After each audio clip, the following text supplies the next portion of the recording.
बिस्मिल्लाहिर्रहमानिर्रहीम।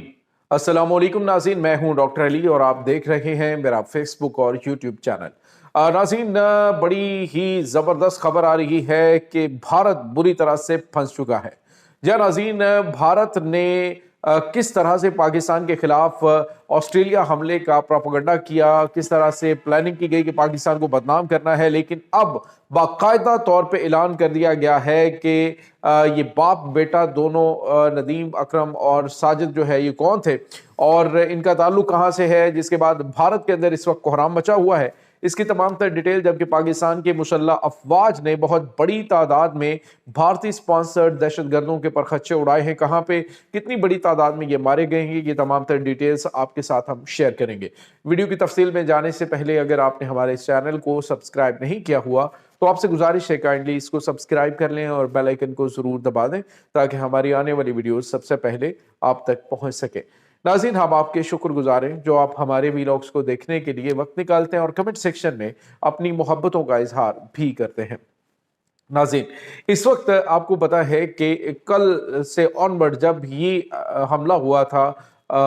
मॉन्डी बीच के ऊपर ऑस्ट्रेलिया के अंदर, और उस हमले के बाद से इन्होंने नदीम अकरम का ताल्लुक जो है वो पाकिस्तान से साबित करने के लिए एड़ी चोटी का जोर लगा दिया। और तो और नाज़रीन, इंटरनेशनल जरीदे जिसमें ABC और उसके बाद यरूशलेम पोस्ट और दीगर जो इंटरनेशनल मीडिया है जिसमें वाशिंगटन पोस्ट भी शामिल है, इन इदारों ने गैर जिम्मेदारी का इंतहा कर दी कि इन्होंने इसका दहशतगर्द का ताल्लुक जो है वो पाकिस्तान से लिंक कर दिया और उन्होंने कहा कि ये फलां इलाके में रहता है, ये करता है पाकिस्तान में, यानी पूरी एक प्लानिंग के तहत जो है वो बड़े बड़े ट्विटर अकाउंट से भी उसको खबर को शेयर किया गया। लेकिन नाज़रीन, हम आपको बता रहे थे कि आप देखिएगा कि ये जो फितनल ख्वारिज है, ये फितनल हिंदुस्तान है, यही निकलेगा पीछे। अब नाज़रीन, ऑस्ट्रेलिया ने बाकायदा तौर पे बताया है कि ये जो दोनों 3 हमलावर थे बेसिकली, जिसमें से दो जो हमलावर हैं वो बाप बेटा थे और ये दोनों बाप बेटा जो है वो अरसा दराज से वहाँ पे मौजूद थे। 1998 में जो साजिद नाम का ये उस नदीम अकरम का बाप था, इसने वहाँ पे स्टडी वीज़े की गर्ज से ये गया था और उसके बाद वहाँ पे उसने 3 साल के बाद 2001 में उसको सकूनत मिली और फिर जो है उसको फैमिली जो स्टे है वो उसे मिला और अब जो है वो वहाँ पे एक गुज़िश्ता 27 सालों से रह रहा था। और ये जो नदीम अकरम है इसकी पैदाइश भी ऑस्ट्रेलिया की थी और इसका ताल्लुक नाज़रीन भारत से बताया जा रहा है, यानी कि ये इंडियन नज़ाद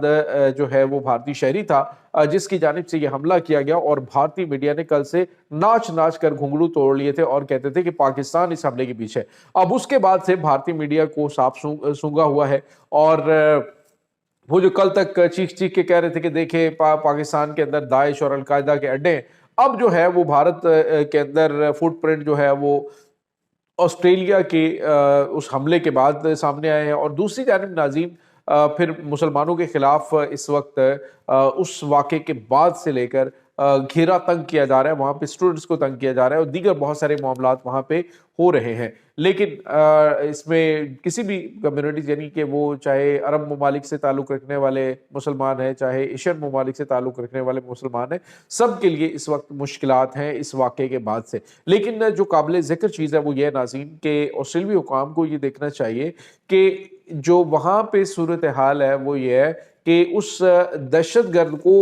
गिरफ्तार करने में भी, यानी उसको पकड़ने में, उसके गन छीनने में जो किरदार है वो एक मुसलमान ने अदा किया है, तो सारे मुसलमान तो इसके जिम्मेदार नहीं ना हो सकते। तो बहरहाल नाज़रीन, भारत का घरौना चेहरा जो पाकिस्तान के खिलाफ प्रोपेगेंडा करने का है वो बुरी तरह से बेनकाब हुआ है और इसको मुंह की खानी पड़ी है एक बार फिर।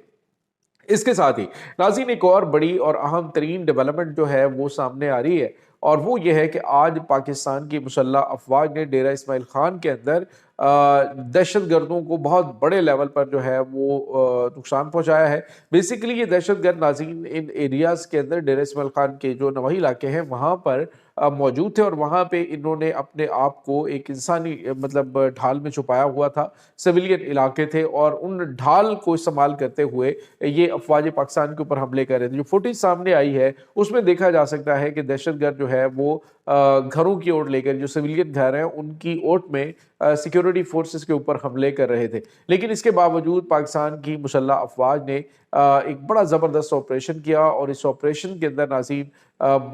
7 دہشت گردوں کی جہنم واصل ہونے کی اطلاعات مل رہی ہیں، اور یہ ناظرین بڑی اہم ترین کامیابی ہوتی ہے کہ جب آپ بغیر اپنا نقصان کروائے ایسے دہشت گرد جو کہ آپ کو دیکھ رہا ہوتا ہے، آپ کھلے میدان میں موجود ہوتے ہیں، آپ دشمن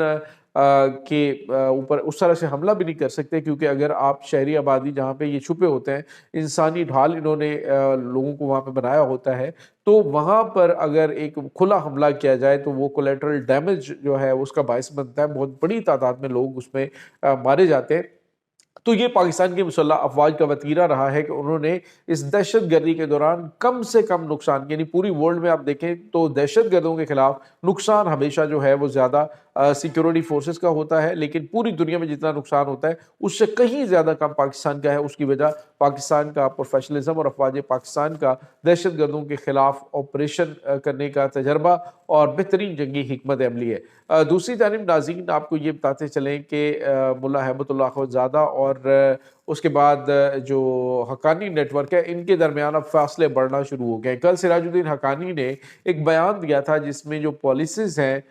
ہیبت اللہ اخوندزادہ کی، ان کو تنقید کا نشانہ بنایا گیا، جس کے بعد کشیدگی جو ہے وہ مزید بڑھ چکی ہے۔ افغانستان کے اندر جو ہے وہ کارروائیاں بڑھنا شروع ہو چکی ہیں، خاص طور پر ناظرین وہاں پہ موجود جو شمالی اتحاد ہے اس کو زیادہ اچھا موقع مل گیا، کیونکہ بڑی تعداد میں وہ لوگ جو کہ قندھاری طالبان کے خلاف ہیں وہ ان کے ساتھ مل بھی چکے ہیں، اور پیسوں کے عوض بھی وہ جاسوسی ان کے لیے کرتے ہیں۔ اور افغانستان میں تو آپ جس سے جو مرضی پیسہ دے کے کروا لیں، اور وہاں پہ اس چیز کا کوئی نہیں، وہاں پہ آپ پیسے دیں گے تو وہ کہیں گے کہ ٹھیک ہے آپ مجھے بتاؤ کیسے ناچنا ہے، تو پیسے جو ہے وہ دیں گے تو ان سے یہ کچھ بھی کروا سکتے ہیں۔ تو وہاں پہ جاسوسی خود افغان طالبان جو ہے ان کے اندر رہنے والے لوگ جو ہیں وہ اس وقت کر رہے ہیں، جس کی وجہ سے ان کو بڑے پیمانے پہ نقصان اٹھانا پڑ رہا ہے۔ اور ناظرین یہاں پہ آپ کو یہ بتاتے چلیں کہ جو انڈین سپانسرڈ دہشت گرد ہیں پاکستان کے اندر بھیجنے کے حوالے سے اب پاکستان نے واضح طور پہ کہہ دیا، جو فتویٰ دیا گیا تھا اس فتوے کو ہم نہیں مانتے، کیونکہ ہم نے جس فتوے کا مطالبہ کیا تھا وہ تھا ملا ہیبت اللہ اخوندزادہ کا کہ وہ ان دہشت گردوں کو لگام ڈالے، ادروائز جو ہے وہ پاکستان کو پورا حق حاصل ہے کہ پاکستان جب چاہے ان کے اوپر حملہ کر سکتا ہے۔ تو ناظرین اس وقت تیاریاں حملے کی بھی ہو رہی ہیں، لیکن زیادہ تر چانسز یہی ہیں کہ جو وہاں پہ متحارب گروپس ہیں وہ ایک دوسرے کے ساتھ بڑے پیمانے پہ جو ہے وہ حملے کر رہے ہیں، خاص طور پہ این آر ایف کی جانب سے جو کی کمانڈرز ہیں ٹی ٹی پی کے، اور ان کو بھی نشانہ بنایا جا رہا ہے، اور پاکستان کو ثابت کیا جا رہا ہے، پاکستان کو بتایا جا رہا ہے کہ دیکھیں ہم آپ کے لیے کیا کیا کچھ کر سکتے ہیں۔ شاید پاکستان بھی صرف دیکھنا چاہ رہا ہے کہ ابھی کے ہمارے لیے کر کیا سکتے ہیں، کیا ان کا سافٹ ویئر اپڈیٹ ہو گیا، یا پھر یہ بھی افغان طالبان کی جا کر کی طرح جو ہے وہ بھارت کی گود میں جا کے کل کو بیٹھ جائے گا اور پاکستان کے لیے مشکلات بڑھائیں گے۔ بہرحال ناظرین یہ اس وقت تازہ ترین اپڈیٹس چل رہی ہیں۔ اس تمام صورتحال کے بارے میں آپ کا کیا کہنا ہے؟ کمنٹ سیکشن میں اپنے خیالات کا اظہار ضرور کیجیے گا۔ انشاءاللہ بہت جلد ملتے ہیں ایک نئی ویڈیو میں، تب تک کے لیے اپنا بہت سارا خیال رکھے گا۔ اللہ حافظ۔